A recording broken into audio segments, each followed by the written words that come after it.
روز خوش دوستان، علیرضا هرجو هستم از دفتر وکالت پکستار. خواستم چند تا خبر خدمتتون عرض کنم. پرونده که دیروز جلسه هیرینگ بود مثبت تموم شد.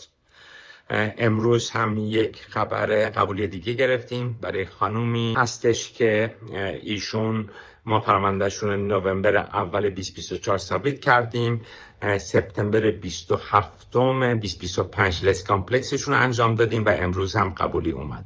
خبر سوم، عزیزانی که امروز رفتن برای تحویل پاسپورت LGBT اینترویو یک فرمی بهشون دادن که دلیل پناهندگی ازشون میپرسن.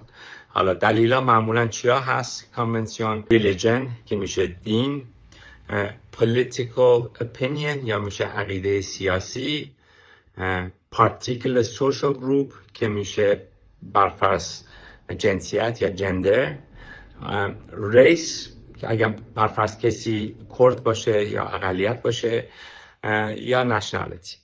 در هر صورت اگر سوالی داشتید، اگر کسی نگران بود با تیم ما در تماس باشید قبل از اینترویوتون، حتما هماهنگی باهاتون میکنیم و مشاوره لازم رو بهتون میدیم.